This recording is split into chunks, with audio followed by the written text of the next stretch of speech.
public input. Citizens at this time may address the committee on items of school business not on the agenda.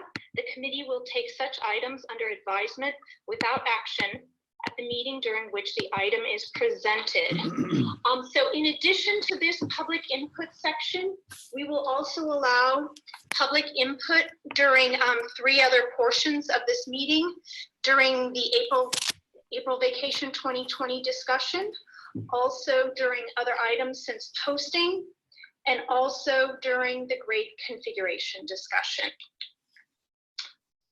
So at this time, do we have any public input? If you could actually please, I should clarify. Oh, do we not have a question and answer section?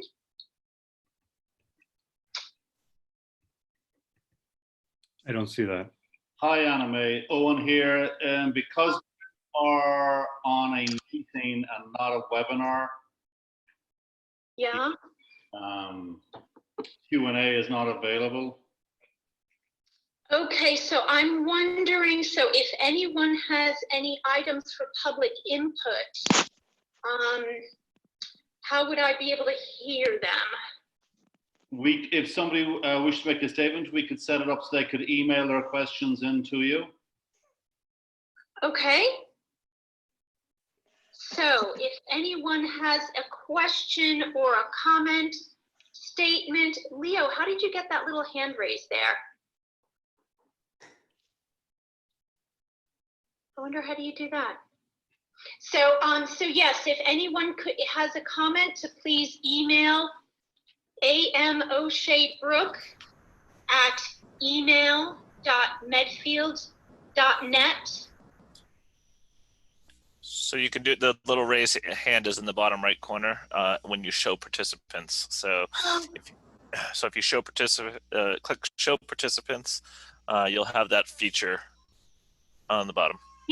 Okay, great. So that's a great idea. If anyone has a public comment at this time, if you could please raise your hand and I'll wait for your email. How about that? Megan is still having trouble getting in. I'm going to send her the password. Okay. All right, good. So that'll give people time to send an email if they have any public input at this time. I don't see any hands raised.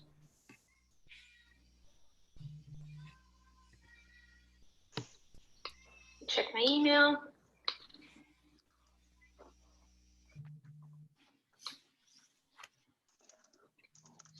Owen, could you unmute Tim Knight too, please?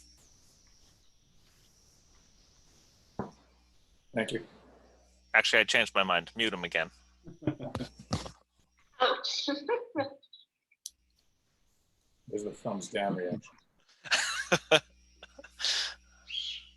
Thumbs down is under reactions, yes. Sorry, is Megan in?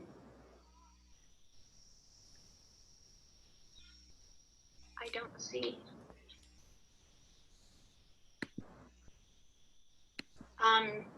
Does anyone see Megan?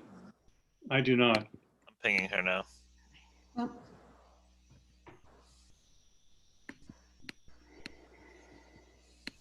it's nice to see so many people who are watching. You don't usually get this kind of attendance. Maybe we should Zoom this for life. I'll just cancel kidding. Else all the time.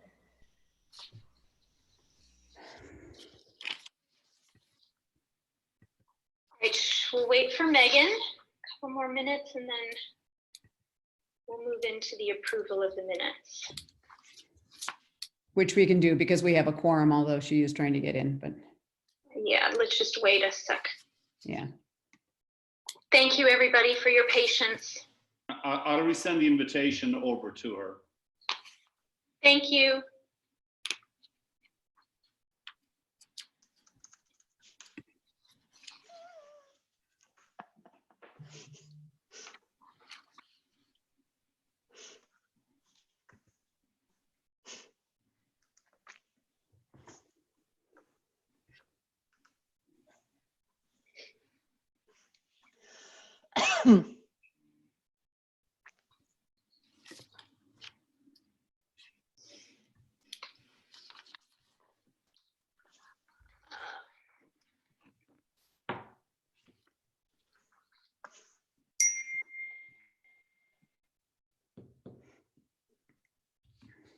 Andrea, if you're listening, for whatever reason, I'm having trouble picking up the packet. Is it possible to resend it to me?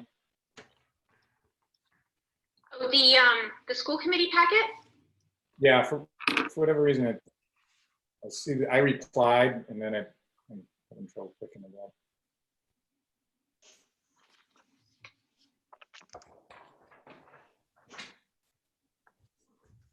I think I should find it in Drive. I'm just hunting around. All right, just sent it, Tim. Thanks.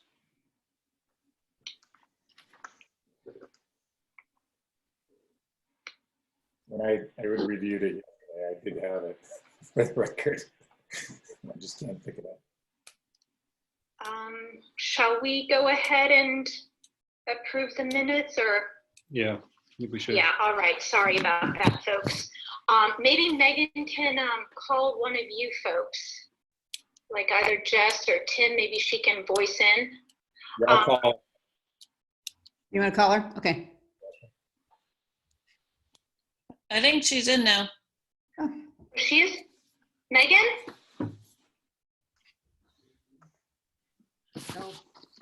They wanted me to host. There she is. Yay!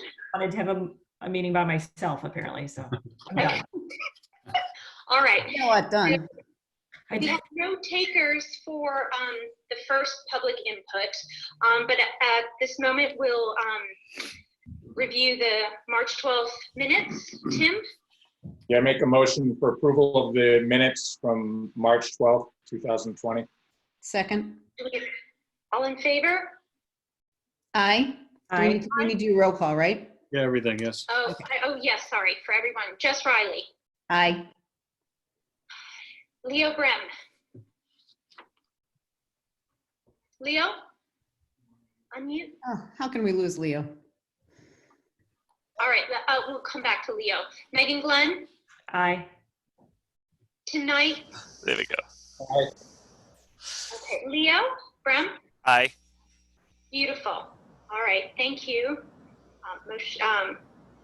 Minutes approved. Now we'll go on to new business. The first item is the proposed tech collaborative agreement amendment. Jeff? Thank you, Anna Mae. So as you know, we are a member of the Tech Collaborative, and as the board of directors, we voted to expand the collaborative to include the Medway Public Schools. So they had shown an interest last year, and they had gone through a process which we had to essentially vet them and then go through that particular process. We voted earlier in the year to admit them into the collaborative, and then in order for that to become official, the school committee from each member of the collaborative has to vote to accept that amendment of the agreement. So I ask that you vote to accept that amendment so that we can move forward with Medway to become part of the Tech Collaborative. Okay, and by having Medway in the collaborative, then essentially our costs are again spread out amongst more districts than they are currently. Is that correct? Part of the. So it brings our yearly costs down because it's spread out. It also, benefits of Medway certainly allows them to be a part of the collaborative and receive the benefits of lower tuitions and those kinds of things. So it's a win-win for the members of the collaborative and also for Medway. Absolutely. All right, do we have a motion? Motion to approve. Second. Leo second. Jess Riley, we'll take a roll call. Jess Riley? Aye. Leo Brem? Aye. Megan Glenn? Aye. Knight? Aye. Motion passes. Thank you. Next is the educational stability policies. Mary? So Mary should be on, I believe. She's been doing some work with the Department of Education, and they've recommended some of the policies that need to be updated. So I'd ask Mary to review the 3 policies, and then we would take it under advisement for the policy subcommittee, and then we bring it back to the full committee as well. So I think Mary's on. Yes, I'm here. And unmuted. Mary. Thank you, Owen. So yes, as many of you are probably familiar with, the past we did the coordinated program review. So the DESE has changed it to a little bit different of an approach. And so instead of a full coordinated program review and a mid-cycle, they've now divided all of the kind of things that they look at into 2 different things. And we go through what's called tiered focused monitoring, where every 3 years you have specific ones that you are looking at. So instead of looking at everything at one point and then kind of chosen ones that went in the mid-cycle, we now split it in half. And they've also added on an educational stability review. And the educational stability review is kind of the new portion to this. And that looks at just the ways that we are protecting students that are homeless, that are in foster care, and families that are involved with the military.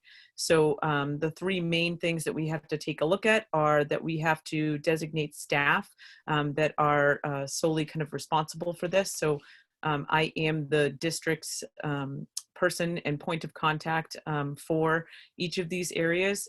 So we've designated that with DESE, as well as it's on the Student Services website. We also have to do some training. So part of it is that I go to a training with the department each year, as well as Beth Laducer, who's our data manager, so that she's kind of coding everything appropriately and making sure that we have processes in play to pick up any students that may fall under any of these categories. And then we do training for all of the administration, which we did earlier this year as well. And then the final kind of component is looking at our policies and making sure that they are up to date with everything that we need.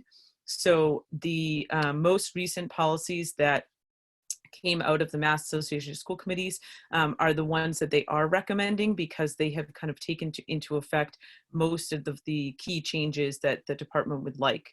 For the homeless policy, you'll see that this includes now a definition. It removes the awaiting foster care under homelessness. It designates receiving schools. It talks about preschool, summer programming.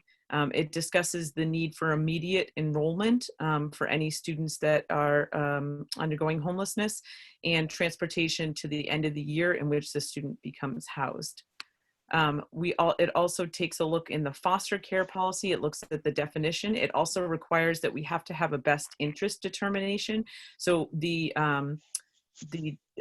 department, and as well as DCF, as well as the sending school or the former school and the new school district, need to meet together to have a best interest determination to determine what would be the best place for the child to continue education.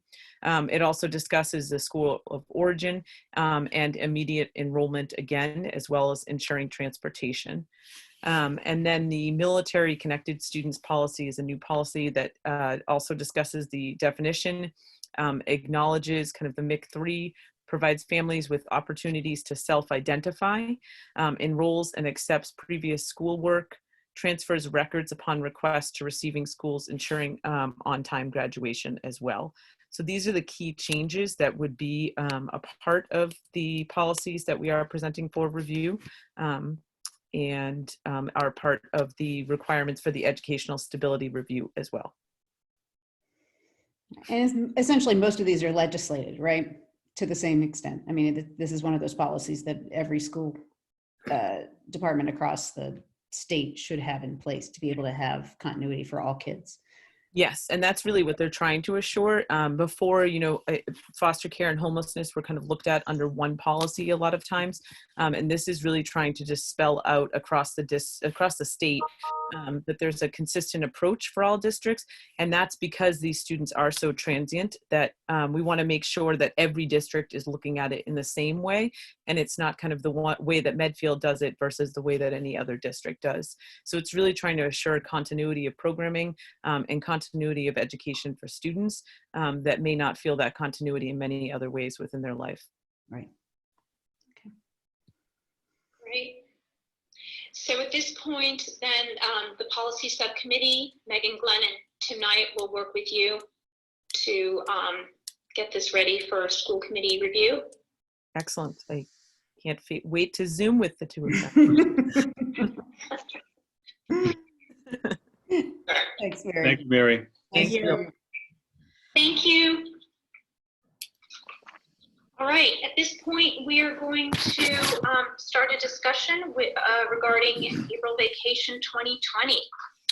So Anna Mae, I think we've all agreed that we're in some uncharted waters in terms of what we're doing educationally, and I can't thank enough the work of our educators in Medfield, teachers and staff, of really just taking education and doing a 180 with it in terms of a whole new platform in less than a couple of weeks. So just really appreciate the hard work, and also appreciate the work that parents are doing as well, because their life got turned upside down as well, where they're trying to balance work and helping out their students, their children with education. So it's really been a community effort that I'm really proud of the work that everyone has done, and speaks to the level of community that Medfield has. So with that as a backdrop, looking at April vacation and the amount of time we've missed so far, I would make the recommendation to the school committee in terms of, educationally keeping the continuity of learning going, as many kids are just getting into the rhythm of what a new remote learning plan. I would ask that the committee would consider not having April vacation this year, and allowing us to do remote learning on the Tuesday, Wednesday, Thursday, Friday of vacation week, because Monday is a holiday, we can't.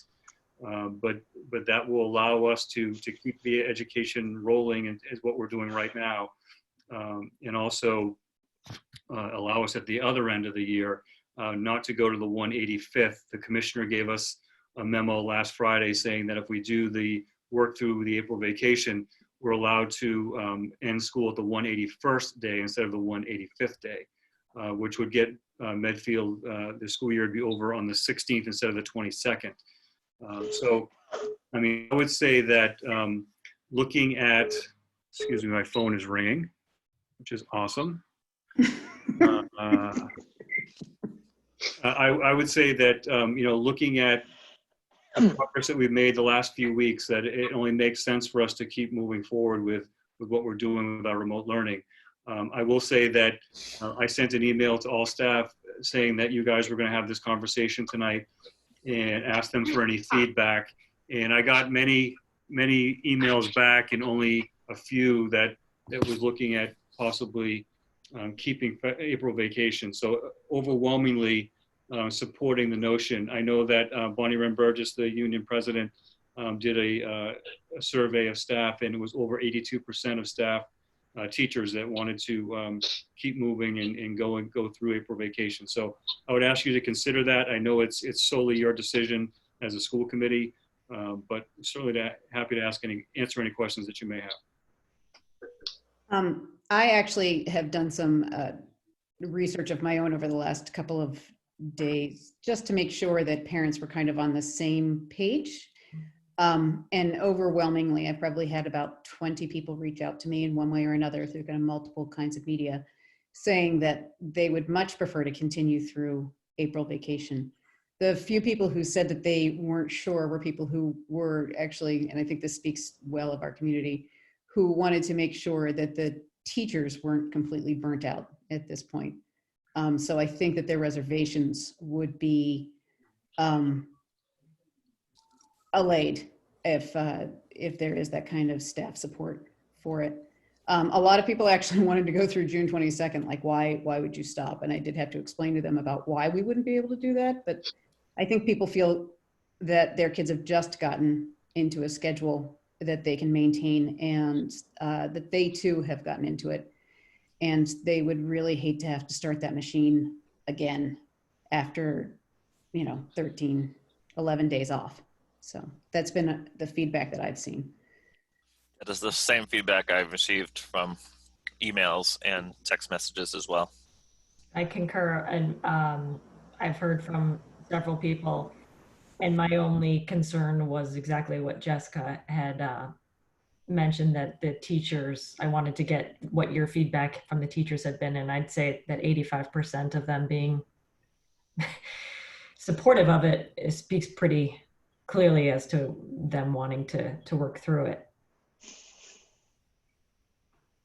I agree. I've gotten a similar feedback, and I suppose even contemplating whether or not to go, forge forward really my gut was just where are the teachers at? I really wanted to understand their point of view, because they're in the trenches like we are. And many of them have kids at home with them, so they understand what we're all experiencing. So, but some of the feedback I've gotten, a majority want to forge through, but a couple of points, maybe giving the teachers a break to recalibrate and kind of reassess the direction. And also another comment was, what if we get to go back to school, and if we ended later, there would be time to have celebrations, but it's just the great unknown for all of us. But I think the teachers' voices ring loudly to me personally.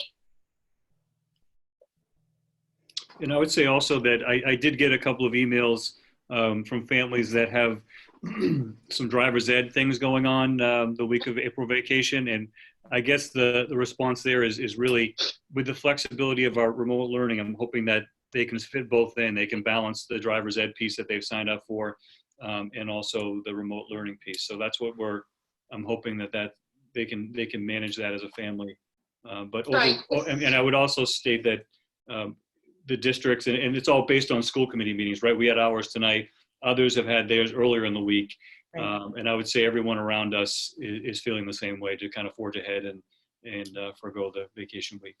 I think on the actually my daughter is in a driver's ed class that week, so she was supposed to go through the intensive. So I had texted the school, and he is actually moving to online learning. So instead of blitzing it in all 1 week, and I think a lot of parents were concerned that they would have the regular schoolwork and then 6 hours of driver's ed. So this particular school where my daughter is enrolled, he's doing an online course where they have 3 weeks to complete it. So the kids have time, or at least that's one school. I know Franklin's doing another system, but I think these driving schools are making arrangements, from what I gather. Just one question, Jeff. Are the teachers feel okay, like the digital learning, and they have enough time allotted, to train, or is there they feel overwhelmed at all on that? Well, I mean, I think anytime you ask anyone to change what they're doing completely in a short period of time, when you're responsible for kids, you're going to be overwhelmed. I mean, my wife's a teacher. She's overwhelmed. I'm sure our teachers are, but they're really managing it and doing a wonderful job. We've had online training happening for the last week or so. Christine Power has been organizing that, and our teachers have been doing Zoom trainings and all kinds of video conferencing training so that they feel comfortable doing that. So I feel like it's, no matter what, Tim, is overwhelming for people. There's no doubt about it. So we can't get away from that, but we're just trying to minimize that. And I think that's what our remote learning plan did, is try to find that balance for both students and staff. Yeah, and the only place I was going, and I think it may or may not, was, would they benefit from one other day? So instead of dropping 4 and, giving them one other digital learning day for them. And if you're, I totally defer to your judgment. If you don't think they need it, then. I mean, I think they're comfortable right now where they are in terms of, the 4 days and to move forward. So they have the Monday off, which would be the holiday, so a long weekend, and then just forging ahead I hear Anna Mae's point of whether or not we're going to come back, and it is the great unknown. The more that we discuss and see what's going on, the less that looks likely, but we don't know. We could, as I told you some earlier, I was in a conference with the commissioner today as part of the executive committee for MASS, and he was meeting with the governor today at 2:00 to start talking about that. What does it look like? His interpretation was it was going to be 1 or 2 weeks before the governor makes a decision on that, because he wants to see, where the virus is at that point, and whether or not the numbers are going down, or if it's still on an upward trend. So we just don't know. And it's kind of, we talked about how we have to make a lot of decisions in the dark right now because we just don't know. And it's not anyone's fault. It's just we don't have the information right now. I'd like to open up this portion to any public input. And if folks who have just joined, if there's a little If you look at the list of participants at the very bottom, you can raise your hand, and then if you could please send me an email to amoshehbrooke@email.medfield.net. That would be fantastic. And I'll know to look if you raise your hand. I did look earlier. I was just hoping to get some input before we vote, but no one has raised their hand. I will just double check my email.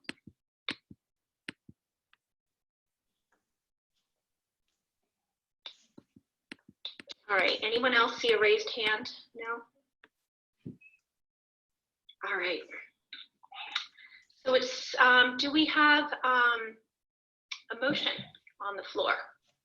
I motion that we continue, or that we alter our school calendar to continue through the April vacation, excepting Patriots Day that Monday, and then end the school year on June 16th, barring any, well, no, we'll just do that.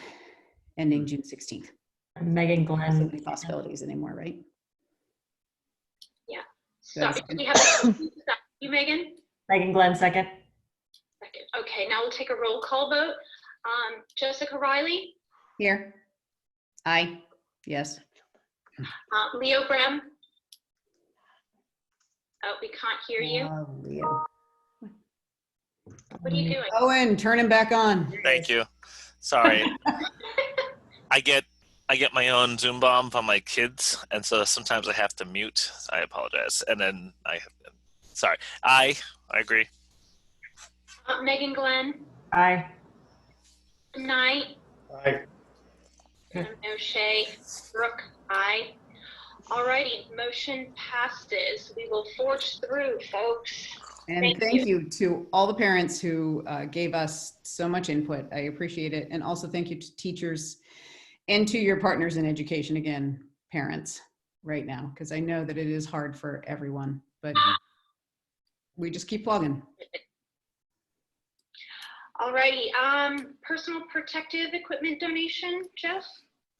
Thank you, Anna Mae. So one of the things that I've been working with, I received an email from a Medfield resident who is a doctor at a major hospital in Boston, and they are, as we all know, pretty low on some of the personal protective equipment, and asked if we had anything that we could donate to them. So I checked with the science department and at the high school, and they had some goggles that we could donate. And also Kathy Thompson, our lead nurse, did have some masks that we could donate. So I didn't want to do that without your blessing or approval. I wanted to make sure that was something that was okay for us to do, but I think that they're in dire need of some of this equipment, and they're, as they say, on the front lines right now. So we want to try to help them out as much as we can. If you approve that, or if you support this, I will make an arrangement with the resident whose children went through the school a few years ago, and I will set up a time to meet with her and give her all the materials to bring into Boston to our hospital. Community working together. Indeed. Do we have a motion to approve? A motion to approve donation of PPE equipment. And to whom shall I say that's to, or shall I simply just say that you can distribute that, Jeff? I can just distribute that. It's Okay. going to Tufts. All right. So a motion to approve Dr. Marsden distributing PPE equipment to medical professionals. Second. Do we have a second? I second tonight. Second tonight. Okay, we'll take a roll call vote. Jess Riley, Aye. Leo Brem, Aye. Megan Glenn, Aye. tonight. All right. All right, it is. That motion passes. Thank you very much, Jeff. Thank you. Appreciate it. Beautiful. So we have an additional school committee meeting for April 23rd. So I was hoping that we could have an additional meeting for anything that comes up with the Dale Street project, or anything with FY21. It's good to have it on the calendar. If we don't need to have it, we can certainly cancel it, but it's better to add it now and in case we need to have that. Fantastic. Do we have a motion to approve an additional April 23rd school committee meeting? So moved. Do we have a second? I second. Megan Glenn. Megan Glenn, thank you. We'll take a roll call vote. Jess Riley, Aye. Leo Brem, Aye. Megan Glenn, Aye. Tim Knight. All right. We have an additional meeting on the 23rd. Thank you. Thank you. Other items since posting on April the 7th, 2020. I asked Robert and Heather to be a part of the meeting tonight. I know that there were a few questions regarding grading at the high school and what that's going to look like for third term and fourth term. So if they could pop on, that would be great. Super, and at this time, I'll just ask folks who would like, this is another moment, we'll take public input after we hear from Ms. Barbosa and Ms. Mendoza. So if you could either raise your hand or send me an email while they're speaking, that would be really great. Thank you. I know that the high school team did work a long time, especially over last weekend, to develop a plan that really made sense for not only kids but for the faculty going forward. So it really was a collaborative effort that the staff and administration worked together on this. So I don't know if Robert wants to jump in or Heather, either one. Sure. Can you hear me? Yes. Okay, great. Excellent. Hello, everyone. I hope you're doing well. Yeah, so Jeff asked if we could talk a little bit about what we're doing at the high school with grading. Obviously, it posed a big challenge for us in all high schools, having the closure kind of happened right in the middle of the year for us. So we were about 6 weeks, 6 out of 8 weeks into the term. And, you know, we really wanted to make sure that what we were doing in terms of how we were going to grade kids was equitable, was fair, sort of gave them the opportunity to get credit for the work they had done over the past couple of months. So we met with our department heads, we met with a group of teachers, collaborated and talked to a lot of other high schools just to try to get a sense of what folks were doing. What we ended up doing is giving grades for term 3 up through the closure date, which I believe was the 13th or the 12th of March. And then, as you know, we went into the that period there of a couple of weeks where we were beginning to engage students electronically. So what we wanted to make sure was that students were getting credit for the work they had done. And there was a lot of uncertainty, and there still is, as Jeff alluded to, with the return to school, whether it's in May, June, or not return at all. And one actual plan we were looking at was early on was contemplating combining what we were able to get through in term 3 and combine it with what we might be able to get into term 4. But we felt like that was, there was just too much uncertainty. And given the remote learning plan that we were going into, we decided to sort of make a separation, as did a lot of high schools that are in the situations that we're in. So we ended up stopping the grades where they were in March. Obviously, we had students who still had work to turn in, which they did.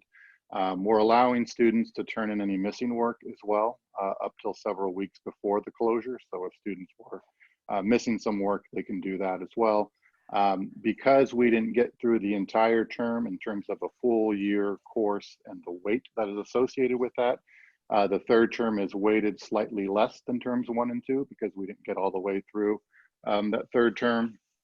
And we also included an opportunity for students to boost their third term grade based on the work they do during the school closure. We've decided to eliminate finals for this year as well, just with so much uncertainty. And we felt that that was probably the best way. If we're fortunate enough to come back to school, we'd rather have the time with our students and rather than sitting through a week of finals. So that's where we are. It was a model. We looked at a bunch of schools. Not all schools were at the same point of the year, so it was really hard to do true comparisons. The two that were close to us in terms of the date was Westwood, and both Westwood and Wellesley are doing something similar, where they're stopping the grades where they were. They're allowing students to make up work, giving them a boost based on their performance in term 4. So that's where we are. I'm gonna turn it over to Heather. Heather has done a ton of work with this and knows the finer details of the weighting and how it impacts the students' overall grade. So Heather, I'll turn it over to you. Okay, so just to give you some numbers, so Q1 and Q2 are going to weigh in a full year class 32.5% of the final average. Usually it's a semester 1 and semester 2 creates our final average, but we've moved away from that for this year. Q3, we started a lot earlier than other schools, as Robert was saying. We wanted to give kids a break over the long weekend of Martin Luther King. So we didn't really have true 90-day semesters this year anyways, so that we could have a fresh start on the Tuesday after Martin Luther King weekend. Q3 is going to count 30% in the final weight, in the final average. And then Q4, if kids get a pass, so a pass would be 70% of the work is done, completed, pretty much what a teacher would expect based on the circumstances. They get 100 points averaged in at a 5% weight. So that's for full year classes. Semester classes, we had only gotten through about a third of the semester class. I mean, a little more than a third, 40% of the semester class. So we're just doing those as pass-fail because there hadn't been enough education in those classes for, a final grade really to be created differently. Heather, I have a question. One, or actually a couple of people had come to me with concerns about kids who either were in classes in which the grading was very heavily weighted at the end of the semester or at the end of the quarter, and also kids who have been on 504s and have accommodations within their educational plan that gives them either extra time or that there's frequently kind of more spread out assignments, and that they might in some way be dinged by this particular system. And I'm wondering if in looking at how we apply this, how we apply the grading, is there any individual wiggle room as you are looking at specific classes and the period of time over which they've been graded and the weight of what might have happened within that first portion of the course, as opposed to what might have happened, say, a final exam or something that was very heavily weighted at the very end? Because, I think one of the things that I heard is that when kids, maybe don't perform as well as they would have liked to at the beginning of the semester, and then there are more opportunities to do well at the end of the semester, and then all of a sudden, it's 9 days that's kind of blown out of the water, but there's a lot that can be put into that 9 days.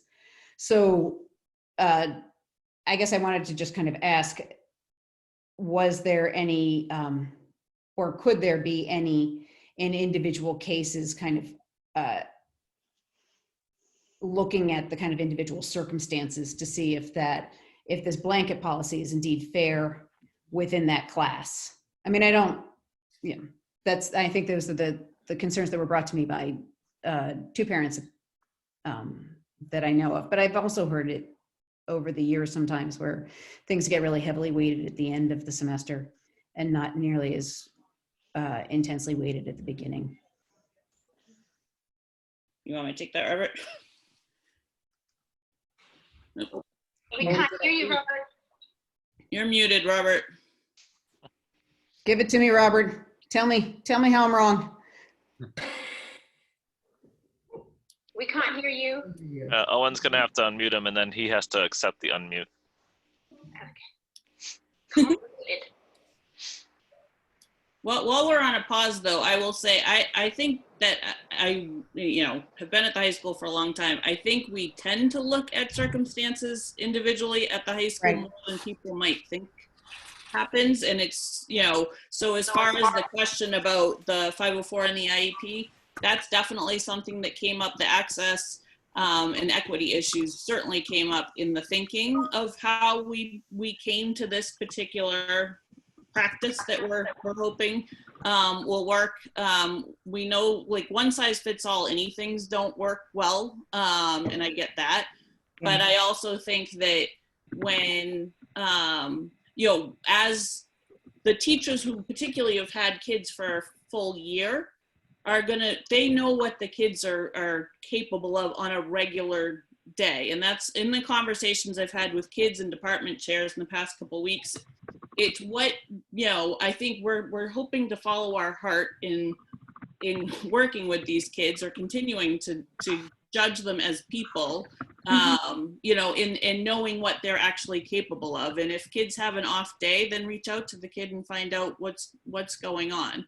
And I've had that conversation with, I think I've talked to each department chair individually this week, just making sure that we're continuing to look at that piece, because I think that's really important. So even in these, that's why we didn't want to really differentiate the grading from pass and fail into all little categories, because not everybody's able to access stuff in the exact same way right now. Our supports are very different than they typically would be. Right. And we just don't want anybody to be, feeling left behind because of that, certainly. We want to make sure we're keeping everybody as together as we can based on the circumstances. Can you hear me? Yes. Oh, Yeah. awesome. Because my thing here says you cannot, I'm waiting for the host, but so I might have been able to speak the whole time as far as I know. On that note, we actually looked at a model that where students would sort of get a passing, a percentage that they needed to pass, turn in work in order to receive a pass, and then sort of another category of proficiency that was higher than the average. And to Heather's point, one of the concerns that we had is making sure that all of our students had access to the supports that they need in order to reach these different levels. And we just felt that given the circumstances that we're in right now with remote learning, we weren't entirely certain that was equitable. So we actually raised the level of the percentage of work needed for a student to achieve a pass, but we eliminated that top category. It sort of didn't really seem to sit well or feel well and in line with some of the SEL work we've done over the course of the last couple of years as well. So that's why we went away from that model. I think one of the things that I've also heard is, obviously this is such a critical year for juniors and for their college admissions. And while everybody in the country is essentially in the same boat, I assume that when we send out transcripts and are thinking about kids applying to colleges and where they're going, assuming that things get back to what will then be normal in September, that as we're sending recommendations and transcripts and things like that, we'll be noting with a formal statement around what our grading was, and kind of, I assume that that's going to be part of what we do in terms of helping kids get into school. We always send a profile, just for those of you who don't know what we typically I don't know yet. So yeah, yes. no, and that's why I'm going backwards a little bit. We always send a profile. So profile sends information about, it's a summary of how Medfield does as a school. Okay. How many students go on to four-year colleges. It's a data-rich document. So one of the things I think we're going to have to do in there for probably the next 3 or 4 years is a reminder of, yep, there was this weird blip on this, radar screen that we all have lived through. But just as a reminder, the class of 21, it's their junior year. The class of 22, it's their sophomore year. Because we all, I think we'll remember every detail of this for the rest of our lives. But luckily we have memories. We can put some of this away. And so I think that there's going to have to be a piece in the guidance letter of recommendation that puts some of this in context. I've read on about 50 different colleges And they're all in that early stage of trying to figure out exactly what needs to happen to honor the, because everybody's grading system is completely different. It's even different. It's always different from town to town. It's even more different now. So how are we going to best honor the work that kids are doing? And I think to me, some of this, when I was thinking about this, it was when schools first went to test optional, the colleges, and some of the colleges were like, don't hide from the good work that you've done. And that's what I want to make sure that most kids in Medfield are doing exceptionally well. And even with the circumstances are doing exceptionally well. And I think we should be proud of that and proud of who we are. So, I think there's definitely going to have to be some messaging that goes out. And we've already started talking with guidance about some of that. Some of the, go ahead, Jeff.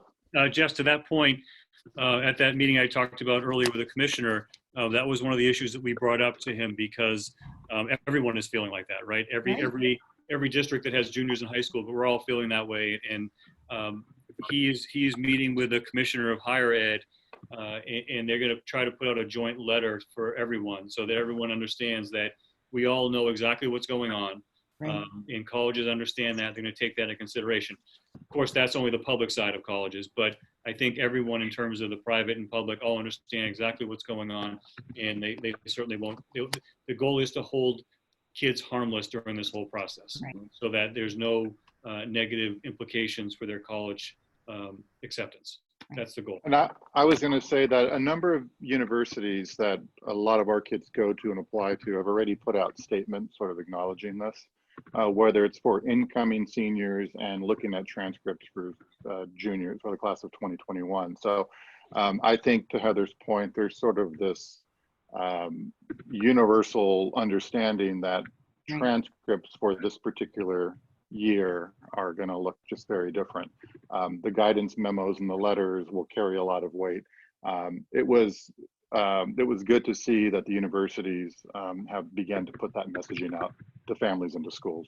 right. Because I think that, like right now in this period of transition where we honestly don't really know what is going on, there are so many parents and kids who are just like in the vacuum of information. The only way you can fill that is through worry. And I think that, again, anxious brains can't learn. So how do we give them as much messaging as we possibly can around that to let them know that, nobody is alone. And this is quite literally the entire country. Yeah. There's really no concept of behind. Yeah, it's made my heart break even more for those schools in the middle of the country that have a tornado that, knocks through their town. And, that's one town and one set of hearts that are damaged. This is the whole world.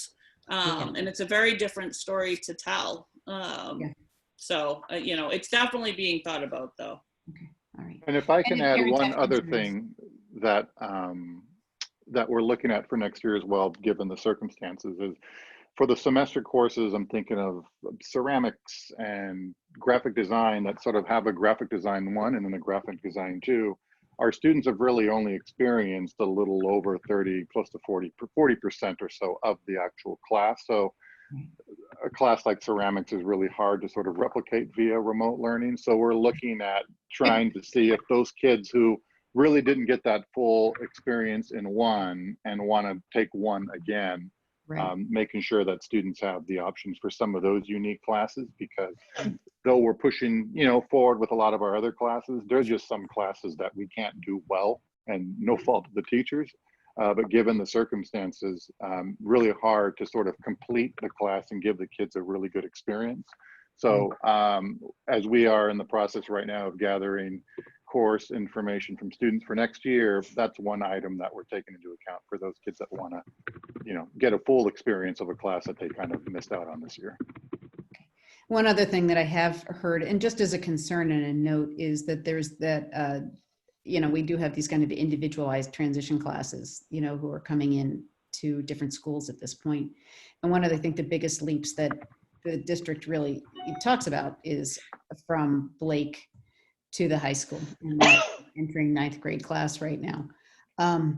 And I know that people are probably going to want to know how is it that we're going to make that transition, which is ordinarily seen as a difficult one just across the board, emotionally and, you know, academically. How do we make that, how do we not make that, you know, at least 1/3 more stressful? Because there are things that we're just, you know, by nature of things, we're not going to be able to cover everything this year.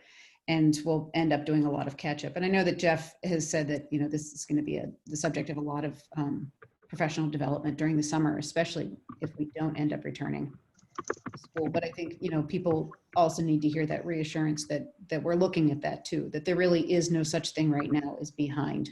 Because if you're behind, it's because you're not with everybody else, and everybody else is in the same place. Yeah, I think we're going to have to look at the handoff points at the high school for all 4 years. Right. You know, what normally would be the entry point for Algebra 2 isn't going to be the entry point for Algebra 2. So those are conversations that I feel like once all of the different, you know, technology pieces are totally in place and the curriculum seems to be, you know, the remote learning plan is really kind of more coming along. I feel like those are the things that we need to start, you know, kind of dissecting a little bit of what that's going to look like, and then what work we have to do to get everybody there. But I mean, the good thing for the high school, our 8th grade parent information night was right before the everything closed. It was the last week of But also February. during a Dale Street meeting, just mention Well, I didn't know that, but personally, just, you know. But I'm just saying it was, so we had, you know, a couple hundred kids, or almost a couple hundred kids and their parents in the building, moving from place to place, getting a full tour of Right. you know, so which is our first kind of, and then we usually, for the 8th graders going into 9th grade, it's usually the end of the year, and maybe it's going to be the beginning of next, you know, the end of the summer that we do the next piece. Right. I don't know, but we'll, you know, we'll definitely pick them up where we need to pick them up, because I think everybody's, you know, there's fear in every level that's handing off their kids. So.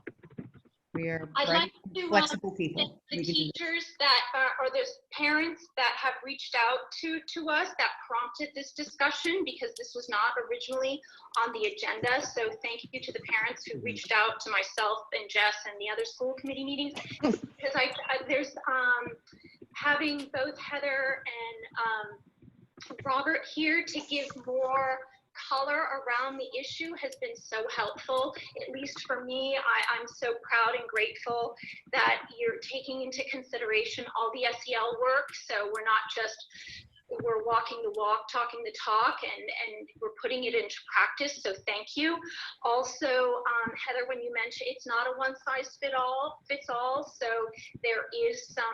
there's a compassionate element to see where each student is really at, and then also, you know, the guidance statement, which is so important. And I think it's even more stressful, I think, for the parents of juniors who and it's their oldest child, so it's just a little, so I Sure. empathize with them. But so having this conversation is really important, that we're all in this together, and so that you shedding light around this in a more holistic way has been very helpful. So I appreciate your time, appreciate the parents who reached out. There are a couple of things I just want to clarify, questions. So those students who have missing assignments from Q3, how should families go about it? Go into Aspen, they look into it, and they discover, oh my goodness, my kid didn't do this, and then reach out to the teacher? Mm-hmm.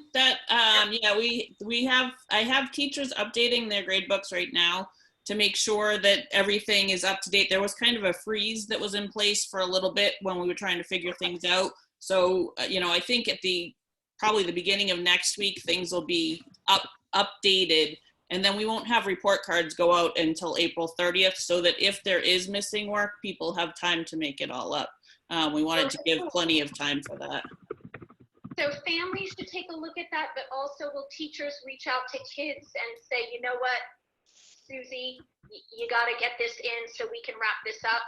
Okay. Yeah, I think it's going in both directions. I think if the kids track it probably would be a great outreach to the teacher directly, but I know there's some teachers that are reaching back as well. So I think it's going both ways right now to clean stuff up.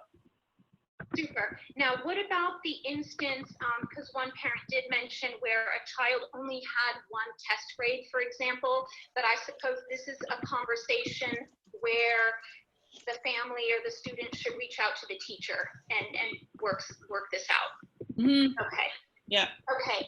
And Because then it could be that only one is visible right now. It could be that there's more work in there than, okay. And that's why I just don't, without knowing more details, I think the teacher is the best first stop. Yeah. So. Agreed. Okay, super. I just wanted to clarify so that people who are listening will know. And also, Anna Mae, if I can add to that. Sorry, I think I was muted again. Just on that point, I think initially when some of the students had looked at their Aspen, it was not quite as updated as they thought. What ended up happening is we literally put a freeze on our grades the day we left, and we told teachers not to input anything. What we found was teachers had collected work that week, and we're in the process of assessing it and putting it in, and so they kind of held that aside. It wasn't until this week that we told our teachers, listen, if you collected work from the week that we closed, go ahead and now begin to enter it in your grade book. So I'm guessing that the grade books might look a little different after this week than they did maybe prior to this week. But again, to Heather's point, yeah, there could have been a lot of specific items that are related to the one grade in the grade book. Definitely have the family reach out to the teacher and just to clear that up. Great. So the March 12th was not the hard stop because grades are still being inputted. And the grade books, or at least for the teachers, are now open to put that in. So that's great. And so Mr. Parga, you had mentioned, so let me just recap if I understand. So Q4 will be pass fail, but if they do well, there's an opportunity to boost your grade. What is that context? Can you repeat that?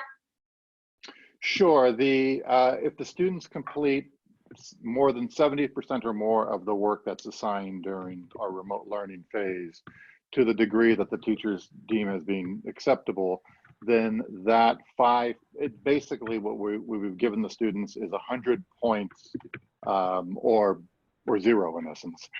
So it's not that they're not going to get 72%, they're not going to get 78%. They're going to, if they complete 70% of the work, they'll get 100 points. And that 5% is going to be weighted towards their third quarter grade.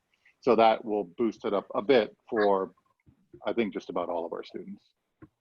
Okay, beautiful. I'm just scanning if I have any raised hands with the participants, and let me just quickly check my email again.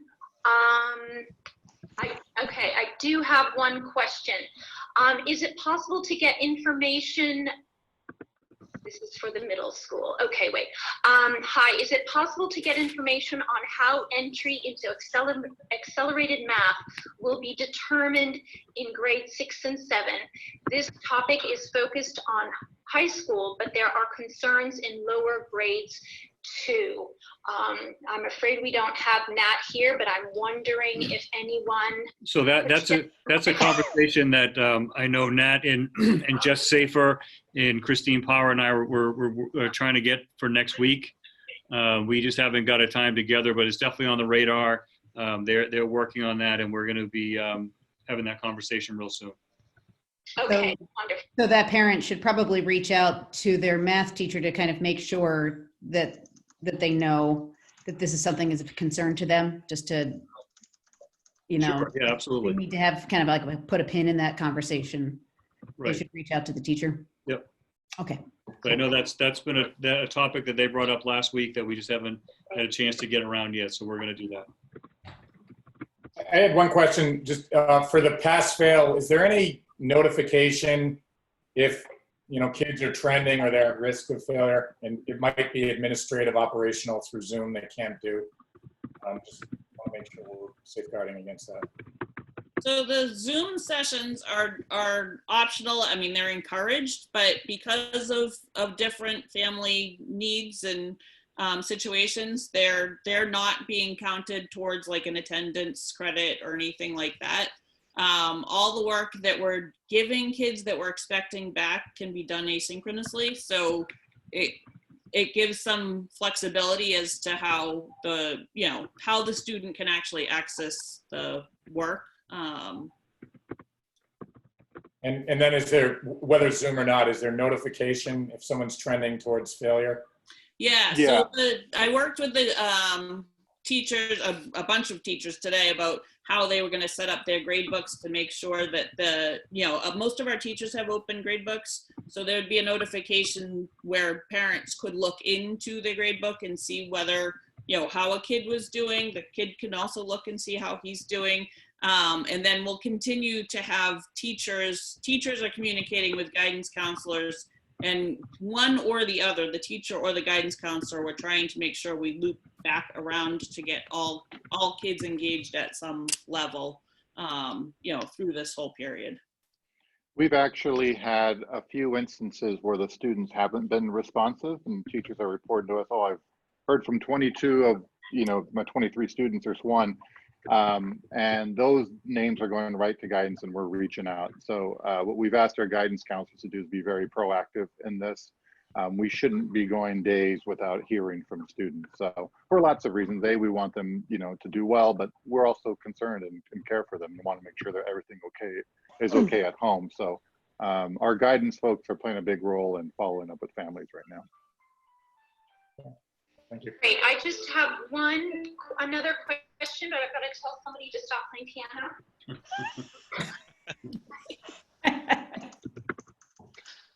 You guys are all lucky you haven't seen my cat yet, so don't worry about that.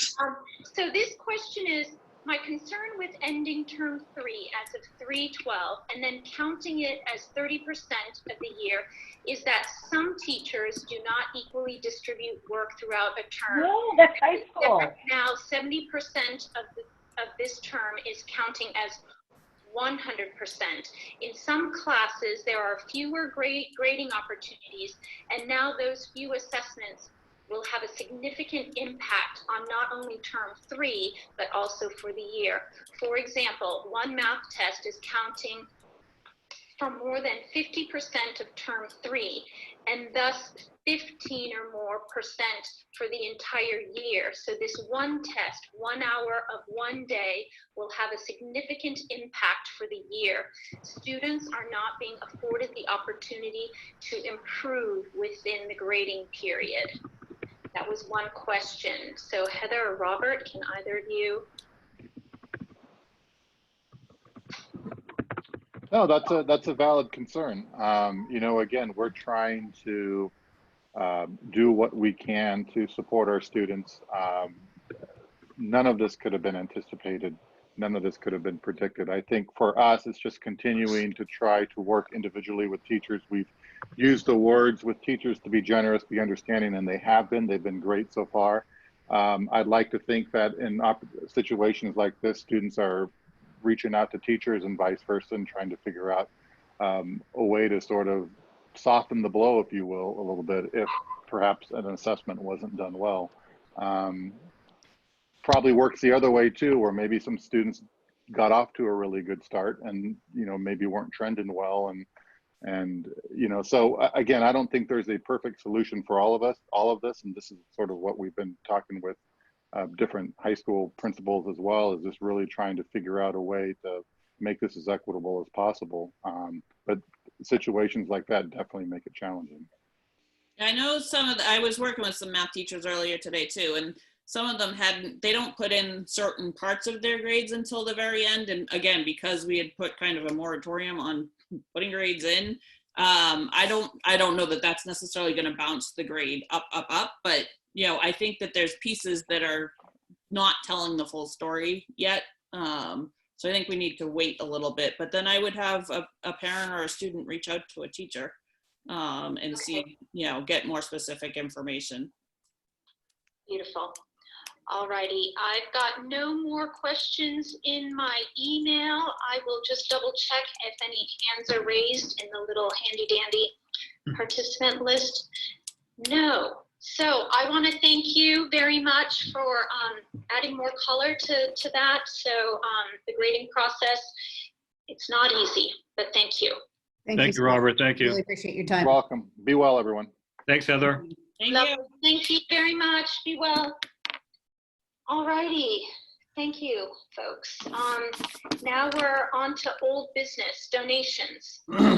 Thank you, Anna Mae. I ask that you accept the following donations from the Blake Middle School PTO to be deposited in the Blake Middle School Gift Fund. $700 for Mikey Fowler presentation, $600 for Josie Vachon performance, and $100 for sixth grade ELL Literature Circle pilot. I ask you to approve those as presented. Motion to approve? Sorry, so have these things happened? They haven't happened yet. They're just gonna stay in the gift fund until they can happen again. Correct. Okay, cool. Sorry, Jess, can you repeat that? Sure. Motion to approve All right. donations from the Blake Middle School PTO to be deposited into the Blake Middle School gift account. Do we have a second? I second. Tim Knight seconds. Hey, Dougie. So we'll do a roll call vote. Yes, Okay, Dave, it's just about done what I need to hear. Sorry. We'll take a roll call vote. Jess Riley, Aye. Leo Bren, Aye. Megan Glenn, Aye. Tim Knight. Dougie? Aye. Okay, lovely. Motion passes. Thank you very much. Hey, Owen, could you just check to make sure that just the school committee and I right now are unmuted? Yeah, that's what I'm working on, Jeff. So Okay.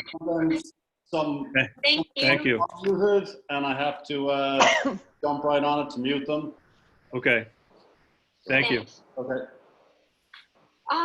Next is Dale Street School Project. So a couple of items under here that we wanted to talk about, just a follow-up to our quad meeting the other night, and just kind of have a recap of what the discussion was, any reactions or whatever. I mean, I certainly, just a little concerned about where this project is headed in terms of slowing it down or pumping the brakes, however you want Going to on, but it's, put it. have it But I on, mean, but I don't. certainly, we've worked real hard on this for a couple of years, and I know that there's a lot of uncertainty with the I guess it might economy be kind and of rude if I, COVID-19. wait, just let me shut it off here. Okay. But I'm getting just someone talking. I don't know if you guys can hear that or not. It's Yeah. LBBG. Okay. Whoever LBBG is. So I, just some concerns about, He's where we are with the project and where we're going. So I know that we've had several workshops and opportunities for the public to weigh in as far as the grade configuration. I know the night of our budget hearing, we had that as an additional item. I know that members of the school committee on election day stood out there to give out almost 1,000 flyers to people to invite them to a public hearing on grade configuration, and we had about 10 folks or so show up. So I feel like we're doing as much as we can, and then we had our survey that had almost 430 people participate in. So we're trying to get the word out there, certainly, and trying to get people engaged. But apparently that the selectmen, I guess, want to make sure we have a live meeting to do that again and not do it through Zoom. So given what I've been hearing and what I heard today, that live meeting could not happen until maybe September, right? So that will push the project back significantly. I know that our OPM is concerned about us making the bid timetable where prices are going down because of the economy. If we have a lag of 6 months or whatever we have, that may put us in a market where it's going back up again and may cost more money. So, all those things that came out the other night, I think are things we got to talk about. But I guess I'm just concerned with the way that the project is moving. Yes, I suppose I was surprised. We were on a very good trajectory. And I suppose I'm just trying to figure out, all right, what are the pros and cons here? The delay, as you just mentioned, Jeff, if we did delay, I know it's it's even more difficult now that we're in this COVID-19 surreal circumstance, and I understand that. But by delaying, we lose the momentum, as you say, cost, the increase of cost for the building. Also, that could cause a mid-year opening. I know that could happen, but I also know that some people are not comfortable with that. So that's something to keep in mind. And also for that period of time, if our trajectory is larger increased enrollment, that would be a temporary, increase in class size, correct? Yeah, I would say that if we are, I guess one of the downsides of having this delay is that I think we just got to be prepared for not having the class size that everyone's happy with. I mean, I think that's, again, and the caveat is if we get the projected enrollment that both MSBA and NESDEC has given us. So if that does happen, and again, this whole economy thing could change that, right? It definitely could. We don't know that. But if we do have a situation where we have enrollment jumping the way it's predicted, and we don't have the space, we have a couple of options. And one of them is higher class sizes. Others are adding modulars, which I know when Michael brought that to Capitol this year, it was not well received, spending money on modular classrooms. So a lot of things that we have to look at in terms of what the impact is. But, I know that we really take pride and our parents really enjoy the fact that we have really small class sizes, especially if you're looking at class size at our middle school right now. They're really small. So I think that people want that, and we certainly want that as well. But, when there were 3,000 plus kids in this district many years ago, the last time we had a big jump, there was still the same amount of buildings here and the same size buildings. And they were classrooms of 27, 28, 29 in a lot of those rooms. So I just think it's something that we have to talk about and be prepared for if that does happen. And again, this isn't like a scare tactic. I'm not trying to do that. I'm just being real. I mean, it is what it is, folks. We have X amount of teachers, X amount of classrooms, X amount of kids. You just do the math on it, and it's going to be increased class sizes. Right. I think that the thing that I have to say that it's probably the thing I'm most disappointed by, which is up to this point, it's kind of been like the schools having to haul a town project. And I think that if the town itself had also participated in trying to get people to these meetings in a more active way, then they would be reassured that people weren't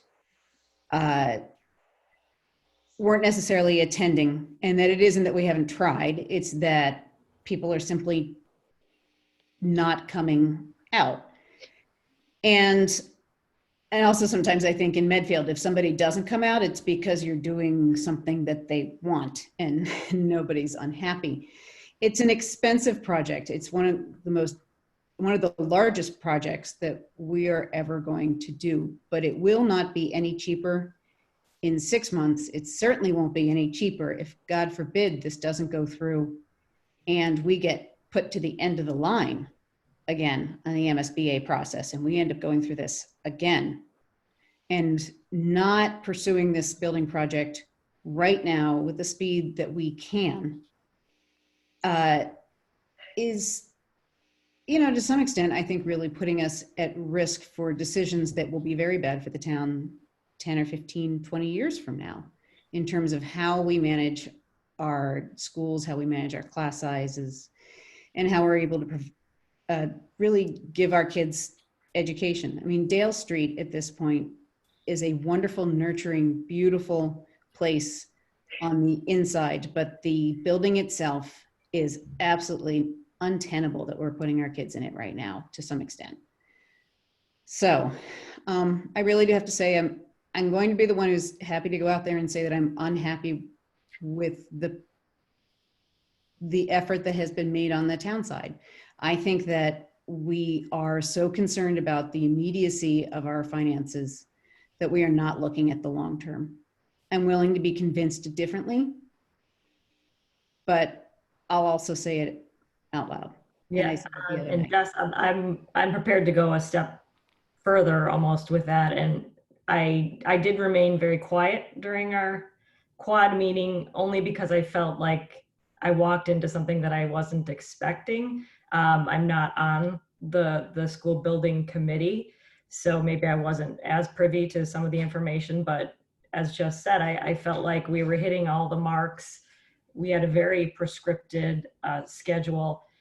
Obviously, a pandemic sits on us and it's screwing everything up. I get that. But the one thing I kept hearing was the chairperson saying that it was an aggressive timetable despite the COVID, and he still was getting increasingly more uncomfortable about hitting the time, the September 23 time. And I guess my question is, when did that start to happen and why didn't we know more about it? And so I was listening for more information, and what I really just left with was a sense of frustration and kind of disappointment with the lack of support that our selectmen are giving the school committee and everybody on our side in terms of advocating and trying to put out the information. And Anna Mae kept saying, what more can we be doing? And I feel like, and Jeff, you spoke to this just now, yeah, we're standing in front of the Council on Aging, handing out invitations for people to come and express their opinions. And we have 1,000 pages of documentation detailing what it is we think is going to benefit this town educationally. And yet I can't help but question is it really the COVID-19 pandemic that's slowing this down, or is it the lack of support from the town that caused a pause in this? That's my concern. I have, Leo, listening to Mike Quinlan describe the schedule, at least the way, that was news to me, that Yes. he made it sound like September 23 is going to be challenging no matter what. Right. Almost, it's like, hey, we're going to have to accept that. Was that the first you've heard of that, or has that Yes, unfortunately, that was. This So is where's not that- this is not a new schedule. MSBA has been doing this process, and Tim Bonfardi and Mike Quinlan are very familiar with this process. We've hired people to guide us through this process for that reason, and they're checking all the boxes that are required for feedback, for the programming. The MSBA spoke repeatedly about the importance of a focus on the building, being able to meet the programming and being flexible for the future. We've talked about this at exhaustion, both with the town and through this process. So I think that, they have gone, we hired this company to do a very thorough job of investigating the sites across the town, what sites would be viable, the two different grade configuration conversations, whether it's a 4-5 or a 3-4-5 school, and evaluating both sites that were deemed buildable after the research. I feel like that this is 100% to do with the pandemic that we are currently in. The large ticket price on there is, that estimated ticket cost for the building is a big number for Medfield, right? It'd be the biggest project they've ever done. But every project that gets done in all these towns is the biggest project they've ever done, because that's just the natural roll of inflation. And that number has grown quite a bit, over the years. So, I built a school a similar size in Sharon for $45 million 10 years ago, or 10 or 11 years ago. And now that number for a similar size could be as much as 80%, so almost double that cost. So those numbers are large, and I think people are getting some sticker shock, and the pandemic is not helping, right? So we can't actually talk it through. So I would say, just to Mike Quinlan's defense, that given the working meetings and the other meetings that I've been a part of with Mike, he has been saying that he was concerned about the schedule. So not everyone's at every meeting, so I understand That's that. true. That's But true. I know he does have, he had some reservations from the beginning about the aggressiveness of the schedule, and I know he's mentioned that before. So that wasn't the first time I had heard his reservations around that. I think he said that before. I will say out of the meeting that I did take away that, Selectman Makuchi was, I think I think there's definitely an idea for a pause. That was what I took away from the meeting, and obviously, rightfully so. I mean, there is the pause, but I did hear that they don't want the holdup to be on us, right? So, I think that it is about seeing the path out of our current situation will be very helpful for everybody. So I don't know. We'll have another meeting on Monday, and I didn't mean to take away from Mike Quinlan. He's doing a great job of leading this. But I felt like we were really tackling the schedule efficiently. So that was kind of my takeaway from the meeting. I also think I have one more thought about it in terms of, because it was a quad meeting, because it was all 4 boards who are going to be involved in this. Mike Marcucci, Selectman Marcucci, was willing to look at this from the long-term perspective. I was concerned that Chairman Murby was so vocal about the idea that he's tired of people saying that they move here for the schools, and that he felt it was becoming a young person's town. Honestly, I don't know many families who don't move somewhere thinking about their future and move into a town. I also know very few families who move into a town saying, gosh, these schools are rotten. Thank goodness my taxes will be lower. So it's a little disingenuous, and I was very disappointed to hear it. I don't know that I was surprised, and Gus and I have had differing opinions on things, but I do think it speaks to a split in the will of our selectmen to pursue a project that's going to take some fortitude and some real seriousness to be able to convince the town that it is an important thing to do. And I'm not actually sure we take a whole lot of convincing at this point. It's simply the will of making it happen. And that was my biggest concern, is that we were going to have a 4-month or a 6-month pause, is that there was a very real possibility in my mind of coming out of a town meeting in which we would not vote for this funding because we did not have the support and the backing of the selectmen, not so much the town, but the selectmen. And I think that there needs to be some real rigor in their decision-making and their thought. I wish it had happened before now, but I think there needs to be rigor in their decision-making and thought. And they need to be very clear about their questions.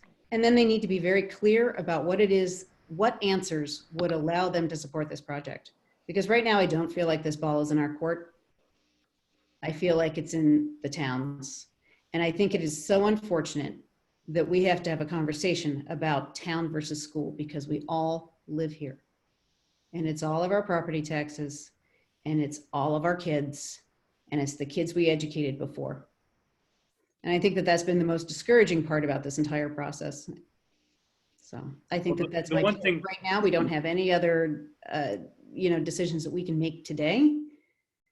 And we need to continue to pursue, and we need to continue to build those bridges. But I also think it's really important we externalize those conflicts, because we won't get past them if we don't figure it out.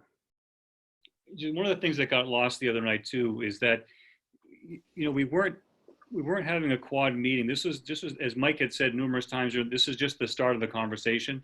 So the quad meeting wasn't at that point to decide how much money we're going to spend, and we're going to go to town meeting and spend all this. We're just looking at having a conversation to go to the next step of PSR. We're far away from town meeting and allocating money or any of that stuff. We're still in the PS, starting the PSR stage. So it kind of got lost a little bit, that people got into the weeds of looking at town meeting and trying to see whether or not the town would support it financially, when in fact we're really just looking at going to the next step of PSR. That's all where we are. We're, There are different places that we could pull the brakes, honestly. It's concerning to me that we're doing it here. I left that meeting just having felt, and again, I'm not on the school building committee, and I know how many meetings and how much work and how much research and intel has gone into it. And I just felt there was such a level of sort of dismissiveness or almost disrespect about the intel that you all have brought to the creation of this project too. And not so much as what can we do more to convince. It has to be a two-way street, really. And I didn't see that at all.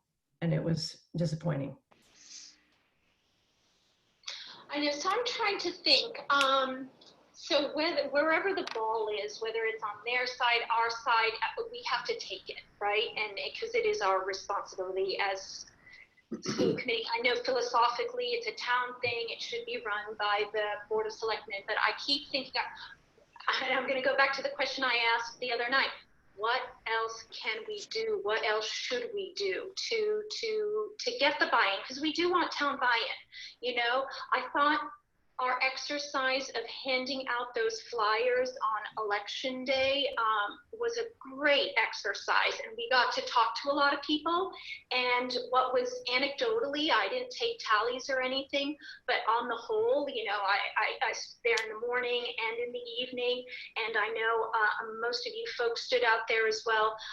On the whole, it was so widely, or so townspeople were grateful, like finally a new Dale Street, you know? So I think although people may not be coming out to our meetings because everybody is spread very thin, at least the feedback that I got from that one day exercise and also out and around town is that this is supported. So I need to, I don't know, what else can we do, folks?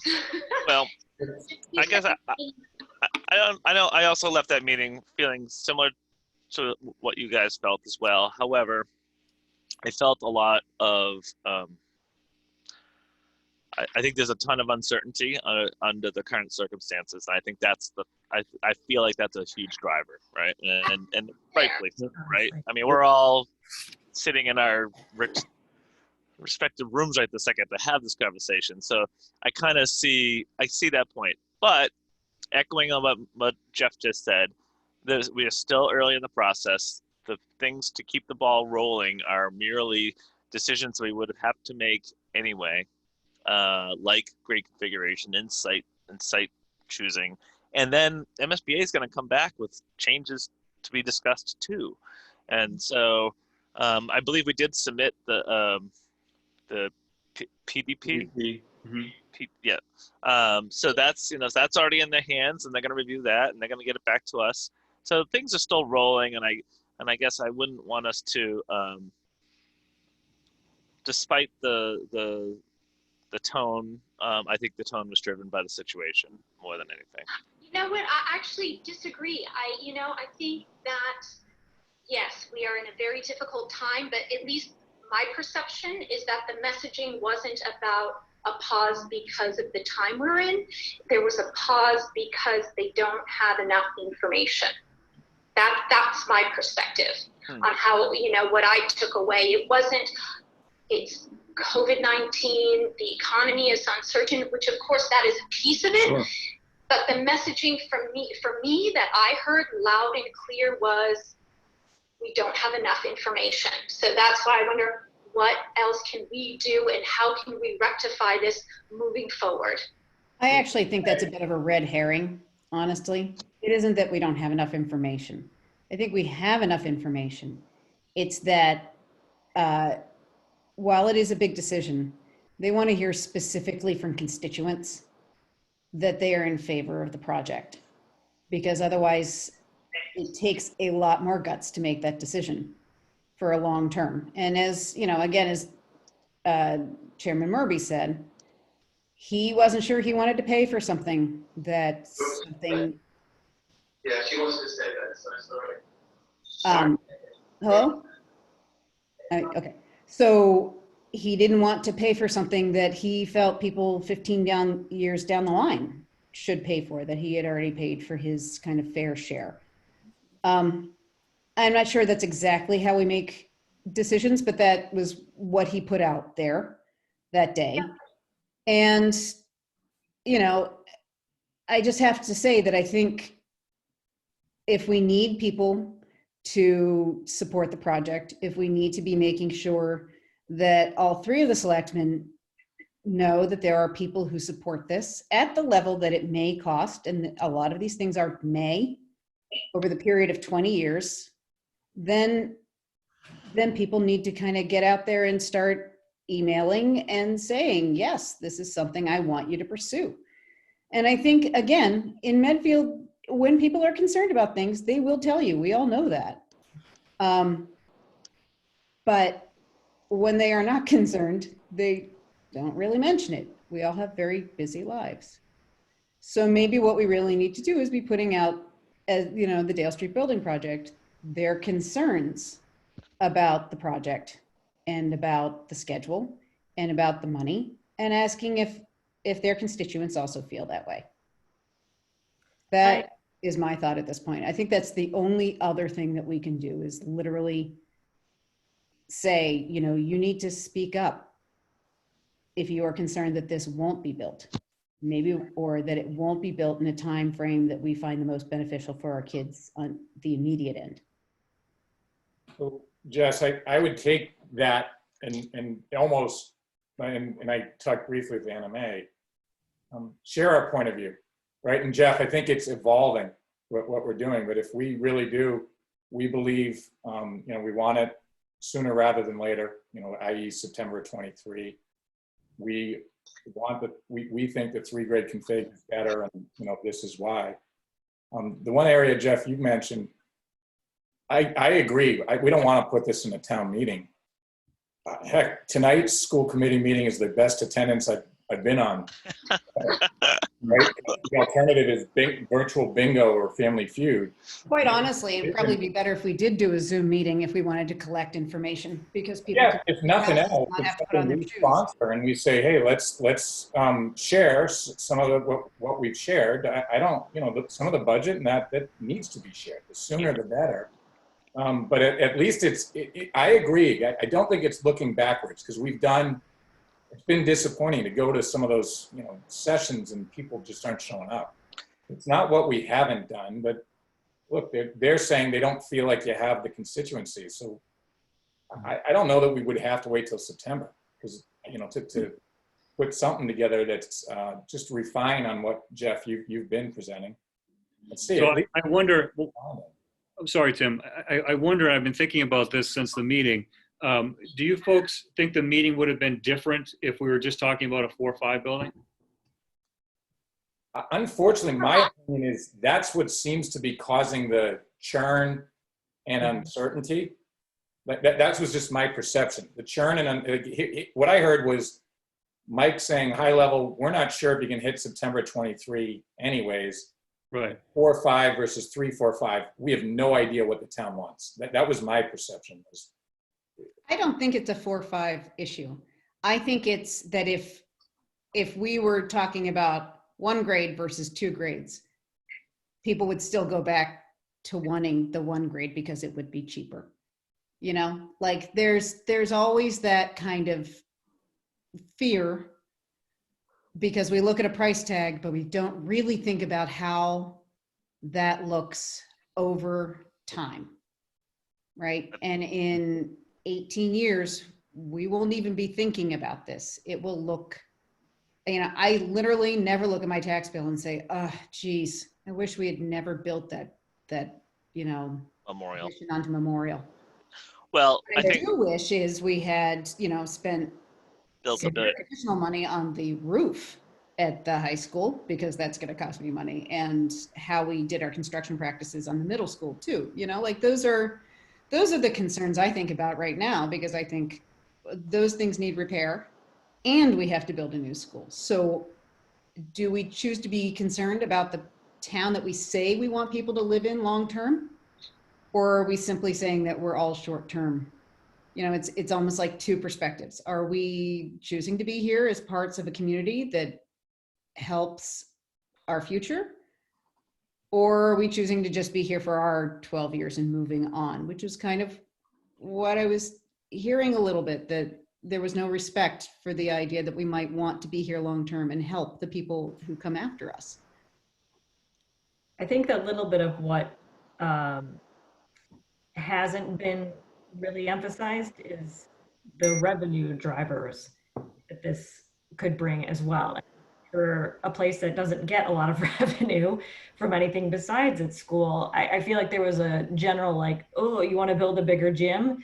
And it's not just so we can have a lot of kids playing volleyball at once. It's to bring in the park district, to rent out the space, to have the bigger early childhood center allows for more preschool, more kindergarten. All of this drives revenue. And I feel like that was a piece that wasn't really even, they weren't hearing it. Yeah, I definitely heard a lot of,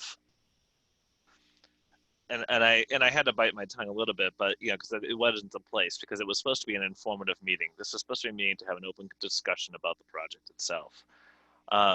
The value, like the comments that we're making about full day, the not worrying about full day K that's not reality. The reality is it's going to be full day K.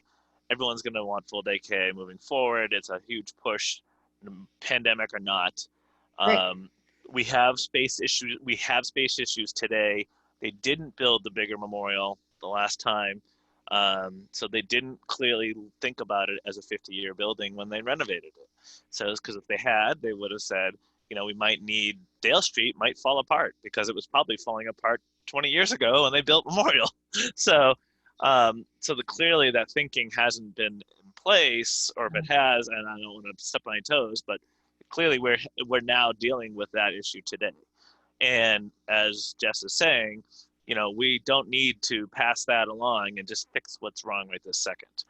The other item is I'm feeling a little disappointed that they're not hearing the grade configuration and the schools being put together as a campus to reduce the impact of the transitions, which I believe is an issue, and I'm experiencing that issue. Feasibly, my son may not be going back to his school, and he'll be going back to a new school next year as a result of this. So, and it was a tough enough transition from Memorial to Wheelock. So, it's a lot of shifting, and if we are able to merge this community as a school learning community and have them on the sites together, I think there's a huge value of having that 3, 4, 5. Now, and as Marcucci was saying, he's not wrong, right? If for some reason our population goes down and we can scale back a building, then we scale back a building, and we have a building big enough to do that. I mean, that's not to say that couldn't happen, right? It could. I like that. His argument was eventually you're building, you're buying a little flexibility. Population goes up, you're good. Yep. Population goes down in 15 years, you can go to another 3. I mean, there was a lot. Like my view was, it was an important session to get that feedback. His goal was trying to get consensus. We had never gotten together as a group. Yeah. Probably hard to get that. But I think we learned a lot as we presented it, and we heard their objections, that we can continue to say, hey, this is our position. And I've said to NMA, I can at least share my own, like, hey, I think we're really close with how we want to position it, but we learned a few things of what's holding people back.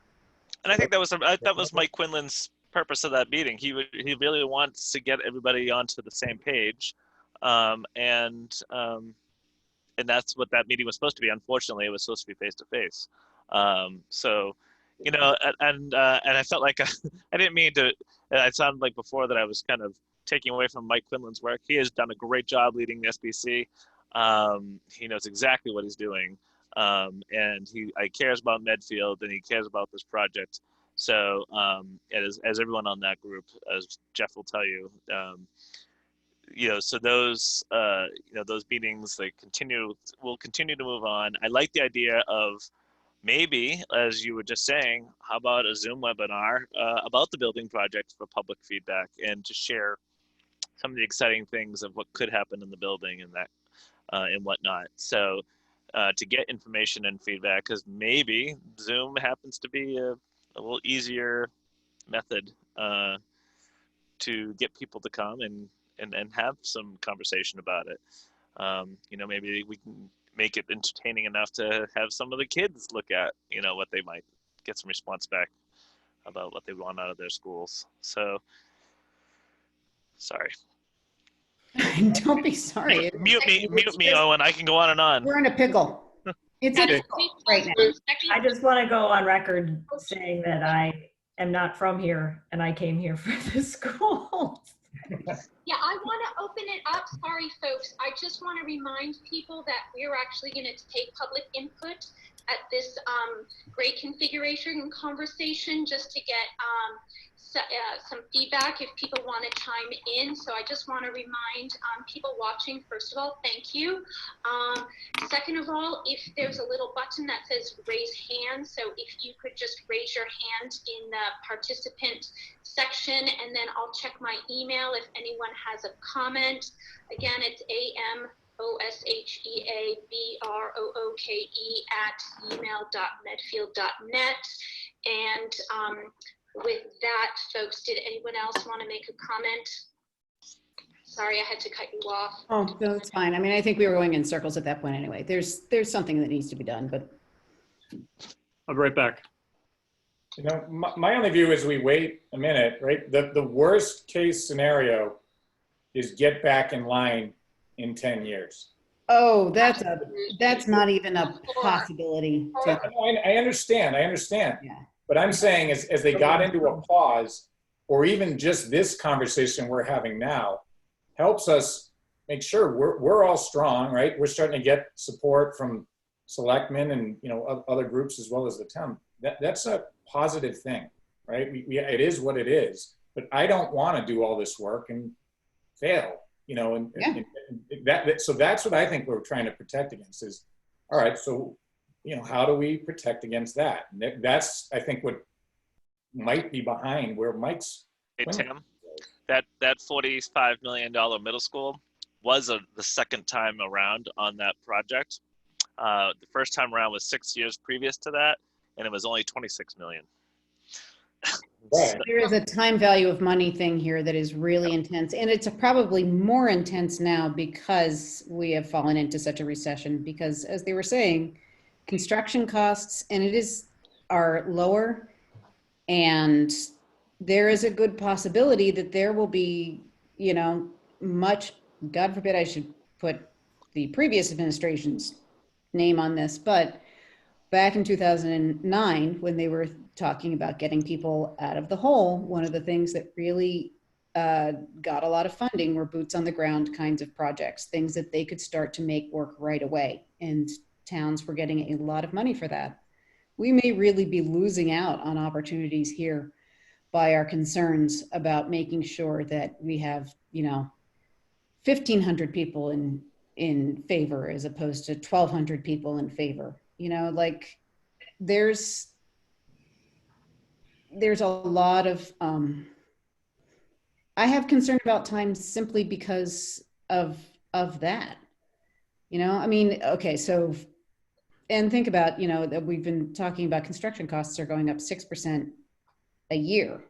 So in 18 months, are we at 10% larger cost for this, which does start to hurt? I mean, that's 10%, and that's 9 million. Yeah, that's 9 million. That's almost as much as it cost for us to build the town garage, right? And people complained about that. God love them. So, I mean, I think It's a very nice we town need garage. to think about the time. It's a very nice town garage. It is a very nice town garage, but it Perhaps, is Jeff, we could not take as a couple big of those as it could have days for been a for the same classroom. money. I'm sorry. All right, do we have any It's other not- new information? Pardon? Sorry, do we have any new comments, so to speak? I just want to move. No, this did up. anybody, are there people waiting for public comment? I think we were just filling time. I'm gonna refresh. No no hands are raised and no emails. So, Jeff, you want to say anything else before we move on to our next item? No, I mean, I just think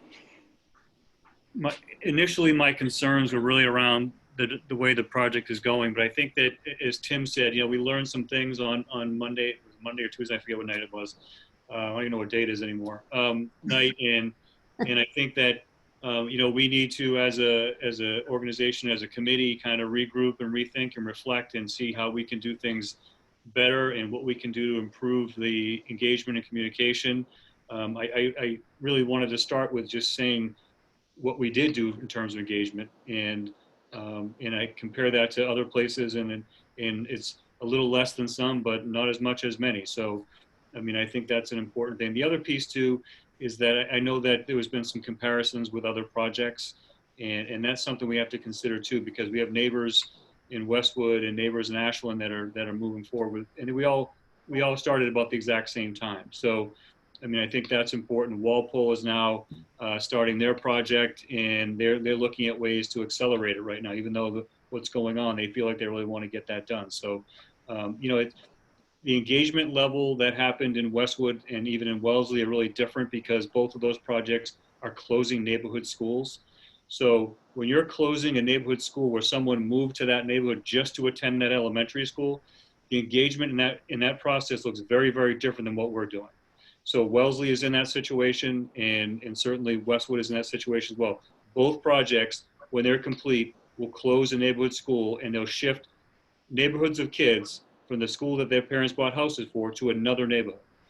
And, we don't have that issue here because of our structure.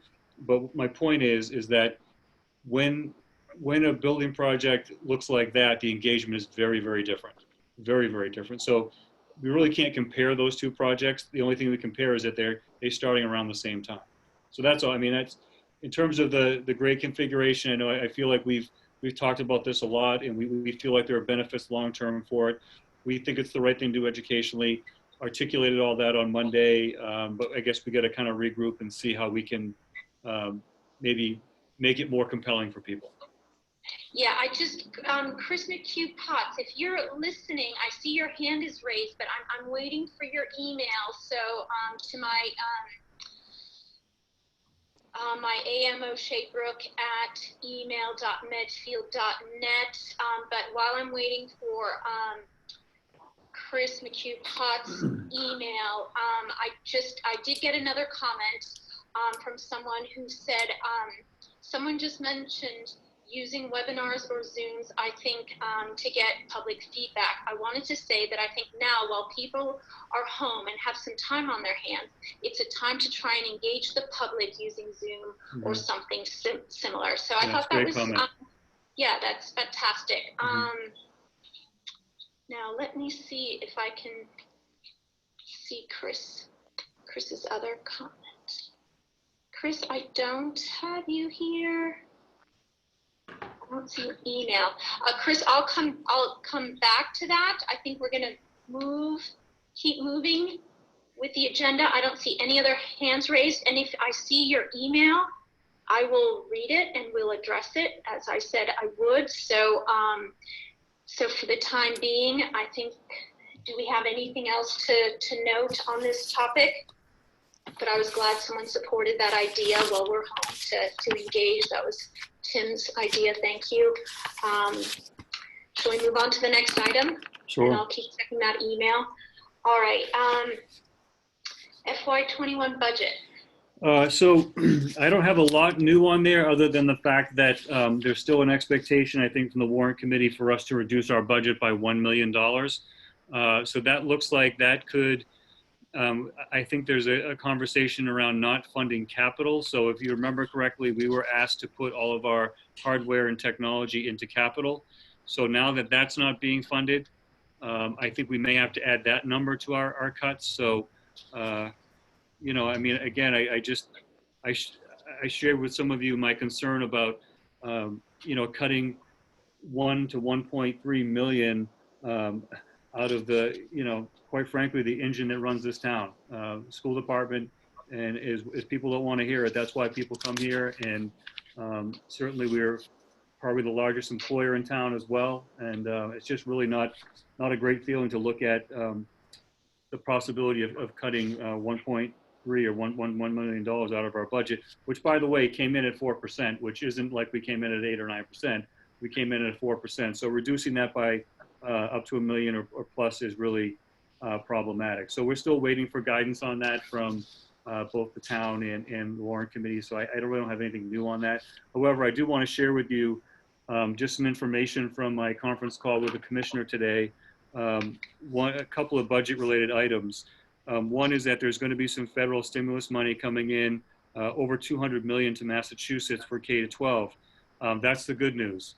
The bad news is they're going to be allocating that money through the Title I formula, which means that we won't benefit very much from that, if anything. So that's the first piece of information. The second piece of information is that there's going to be an established governor relief fund of about $50 million for Massachusetts, and that K-12 and higher ed will be a part of that, but that will be disseminated by the governor where he wants that to be allocated. And then the third piece, which is probably an important one for us to all understand, especially on the town side, is that there's going to be between 1.2 and 1.6 billion with a B amount of stimulus coming in that's going to be just for municipal budget support. So those of us that were in this business during the recession in 07, 08, and 09 know that the only way we actually got through any of this, whether you were a town or a school district, was the stimulus money that the administration at that time put out. That was the only way we got through it. That was the only way we didn't have massive layoffs. It was the only way we kept class sizes and kept everything moving. So I'm anticipating that 1.2, 1.6 that's coming from the federal government now will certainly help support Medfield. I don't know how it's going to be distributed. I don't know what mechanism they're going to use. Hopefully it's not something like a Title I mechanism where Medfield gets hardly anything. But I guess I'm just trying to shine some positive light on what could really be an incredibly difficult 2 years in this town and across the state for both education and municipalities. The revenue just isn't there. The targets that we've been hitting for a long time in this state just aren't there. The only one positive that you can see right now in the state versus the last recession is that there's $3.4 billion in a rainy day fund in the state right now. That wasn't there the last time. So hopefully that will be a part of what we're doing. But you take this particular, and by the way, you guys know this, but not everyone watching knows this. We were asked to cut the million before this happened. So before COVID-19, before the pandemic, before the market crash, before the slipping into recession, we were asked to cut the $1 million. So I don't know if that's going to get a lot worse. Who knows? But I think it's, we have to have lots of conversations going forward about what this looks like. Because essentially what you're trying to do, if we were to cut 1.3 million, it would level fund our budget to what we have in FY20. So if we level fund that, and we've said this before, to open the doors in August for staff and payroll, it's 1.3 million more. There's just no going around that. It is what it is. So now you're taking all that away, and you're going to have us try to go FY21 based on FY20 funding. It just doesn't work. So, we're still working towards that. There's a lot more to come. We were told today that the numbers that the governor gave out are pretty much, we're throwing them away, and we're starting new at the House of Ways and Means. In terms of the SOA, I know the SOA was something that we've talked about. The deadline obviously was not April 1st like it was originally thought, and that deadline is moved. We're not sure when that's going to be. It could be sometime in May. But the talk with the commissioner today was he wasn't sure that SOA was even going to be funded statewide. So it's really a lot of question marks and a lot of things up in the air. But we're waiting for guidance on the town side, and we'll wait for guidance from the state side to try to further develop our budget. All right. We do what we can do. Yeah. Thank you. Superintendent's report to the committee. The only thing that I have is one informational item that I sent in your packet. if we, late last week, we got the updated NESDEC projections for enrollment. And you'll see that the 10-year enrollment is still at 21.8%. So I have not shared this with the building committee yet because I wanted you guys to have it first, but I will forward a copy of this to Mike Quinlan in the morning so that he gets a sense of what it looks like. So again, they are not as aggressive in terms of numbers as the MSBA numbers that we're working off of, but they still show a significant increase in population. One of the things that they attached a note in the email just saying that kindergarten in Medfield continues to be extremely challenging to predict. And they told us that next year we could see somewhere from 180 to 223. That's kind of that's not great. I mean, I think it's 176 right now. Well, then we better keep on doing Zoom, right? Yeah, so I don't know, you know, the numbers are still coming in as far as kindergarten, and we usually get some from this point all the way up until the school year. But we do have folks out there that are choosing to keep their kids back like we do every year. So every year we have families that want to retain their kids themselves, and they do that. So, you know, we're still waiting. But I mean, the key points is that stimulus money is coming. Hopefully we get something from the state in terms of the budget, and that enrollment still is difficult for us to predict, especially at the kindergarten level. But I will we'll post our information that we have from our meeting today on the website tomorrow, and then I'll send it off to the building committee so they get to see what the revised numbers are. Okay. Alrighty, thank you very much. Future agenda items, FY21 budget, Dale Street project, challenge success, kindergarten space discussion, student feedback, and our next meeting is April 23rd. Right. And then also, so do we have any, and I did not get any more questions, so as of this minute. So do we have any closing statements before we move to adjourn? Madam Chair, if I could just mention that I again want to thank all of our staff, our teachers, our administrators, our assistants, our cafeteria staff, our custodians. Everyone continues to work hard, do a great job for our kids. It's really a difficult situation that we're all in. And I can't thank the staff enough, and I can't thank the parents enough for their support and their understanding. It's been a really difficult few weeks, but we're trying to do what's best for kids as always. So I want to thank everyone.